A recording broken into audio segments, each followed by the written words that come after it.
मरकजी हुकूमत के खिलाफ लगातार अपोजिशन ने मोर्चा खोल रखा है और मुत्तहिद होने की कोशिश की तरफ से की जा रही है। पहले बंगाल में ममता बनर्जी की रैली में अपोजिशन लीडरान का जमे गफीर देखने को मिला, तो आज दिल्ली में केजरीवाल की जानिब से मुनक्किद की गई मेगा रैली में अपोजिशन के कई बड़े लीडर्स पहुंच चुके हैं और साथ ही कई बड़े लीडर्स के पहुंचने की उम्मीद भी है। मगरबी बंगाल की सीएम ममता बनर्जी जंतर मंतर पर केजरीवाल का साथ देने पहुंची, तो लेफ्ट से सीताराम येचुरी और डी राजा भी रैली में पहुंचे। आज इसी मुद्दे पर हम बात करेंगे कि क्या लोकसभा इंतखाबात से ठीक पहले अपोजिशन अपनी ताकत दिखाने की कोशिश कर रहा है। इस पर बात करने के लिए हमारे साथ तमाम मेहमानों का पैनल मौजूद है कि जो रैली हो रही है उसका आखिर क्या मकसद निकाला जाए और किस तरह से ये तमाम पार्टियां जो मुत्तहिद हो रही हैं, क्या वाकई में 2019 तक हम इसी तरह की तस्वीर देखेंगे, क्या इसमें और मजबूती आएगी और इसके क्या मायने निकाले जाएं।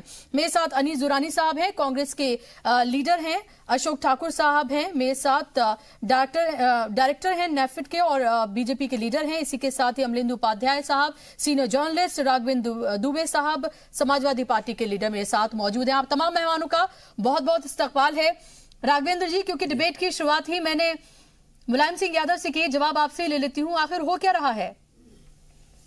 देखिए, उन्होंने कहा कि सांसद, उन्होंने बीजेपी के सांसद नहीं कहा, उन्होंने हमारे लोगों के, हमारे पहले 39 तक थे सांसद, नहीं अभी सारे सांसद विपक्षियों के नहीं, जो विपक्ष में लोग हैं वो सारे जीत के हैं और सत्ता पर काबिज हों।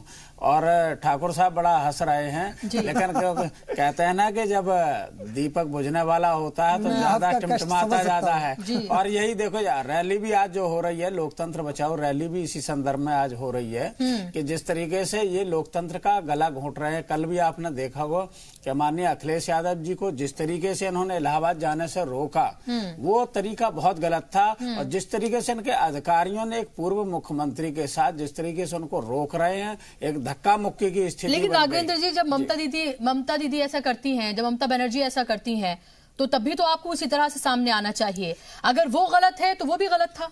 देखिए, अब दो चीजें उसमें, उन्होंने रैली से नहीं रोका, इनकी चाहे अनुमति बेशक नहीं दी है, वो उसका जवाब ममता दीदी दे सकती हैं, लेकिन तब तो ये रो रहे थे लोकतंत्र बचाओ, तब तो यही कह रहे थे, बीजेपी के लोग ही तो कह रहे थे लोकतंत्र की हत्या हो रही है। अब कौन सी दिक्कत हो रही? अच्छा, इनके लिए तो एक बार माना भी जा सकता है, इसलिए माना जा सकता है कि योगी आदित्यनाथ पर 20 मुकदमे से ज्यादा तो उन पे ही हैं, इनके उप मुख्यमंत्री उन पे भी 1 दर्जन मुकदमे हैं।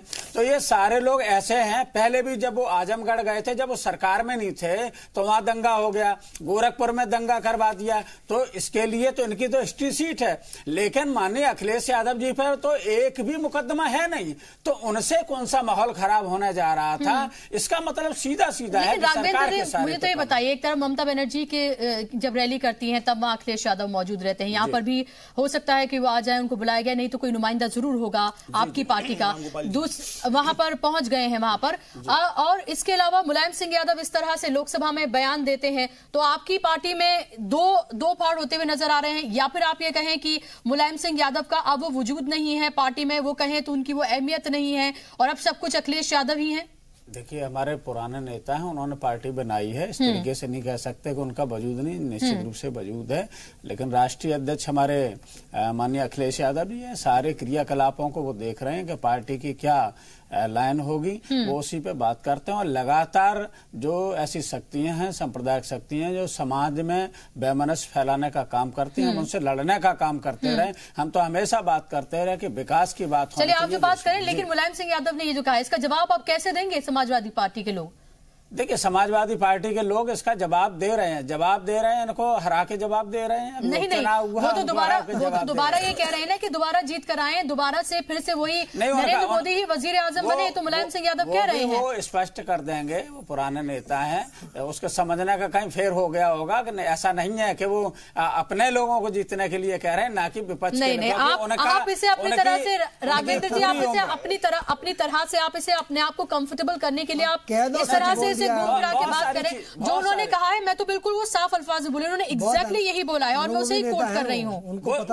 वो तो इनके बहुत सारे नेता थे, अब बीजेपी के नेता ने जिन्होंने अपने आप ही बोल दिया कि इस पार्टी का वो हो जाए, कह रहे थे कांग्रेस के लिए, अपने लिए कह गए थे। तो वो तो कई उदाहरण हैं कि कई बार ये हो जाता है कि हम बोलते बोलते कोई चीज हमसे निकल जाती है। जिन्होंने अपना पूरा जीवन इन लोगों के खिलाफ लड़ने में लगा दिया, तो उनको जिताने के लिए कैसे कह सकते हैं? वो तो उनसे लड़ने के लिए इस उम्र में भी, इतनी उम्र होने के बावजूद भी लगातार वो सक्रिय रहते हैं और सांप्रदायिक शक्तियों को जहां तक लेकिन राघवेंद्र जी, अनकंफर्टेबल तो हो गई है आपके लिए सिचुएशन। देखिए, आप अपने आप को कंफर्ट करने की तमाम बातें कह रहे हैं, लेकिन जो कह दिया वो तीर जो निकल गया, वो वापस तो नहीं आएगा। अमलेंदु जी, किस तरह से देखें हम इसको? देखिए, मुलायम सिंह जी झूठ नहीं बोलते हैं कभी भी, एक तो बड़ी अच्छी बात यह है। और राजनीति में ऐसे बहुत कम लोग होते हैं जो झूठ नहीं बोलते। उनमें से मुलायम सिंह जी भी हैं जो बोलते हैं, और जो बोलते हैं वो करते हैं। उनके बारे में प्रसिद्ध भी है कि जो मुलायम सिंह कहते हैं वो करते हैं। तो मुलायम सिंह जी ने जो कहा है वो सोच समझ कर ही कहा होगा।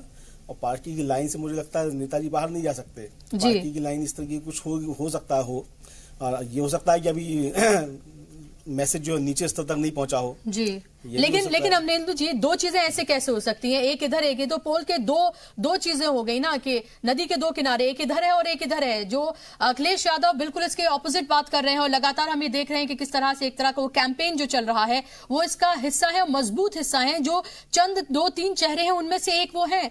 और ऐसे में अगर मुलायम सिंह यादव इस तरह की बात करते हैं तो सवाल तो कई उठेंगे कि अगर वो पार्टी में है, पार्टी में अभी भी अगर उनकी चलती है, अगर वो पार्टी के अभी भी सरपरस्त हैं, तो ये इस तरह की बातें फिर वो कैसे कह सकते हैं? नहीं, देखिए, अखिलेश जी चेहरा है पार्टी का, इसमें कोई शक नहीं है, लेकिन मुलायम सिंह जी चेहरा नहीं है, ऐसा भी नहीं है ना। और मुलायम सिंह जी जो तय करेंगे वो चीजें अखिलेश जी को माननी पड़ेंगी। ऐसा नहीं हो सकता कि मुलायम सिंह जी कुछ कहते हैं और अखिलेश यादव उसको नहीं माने।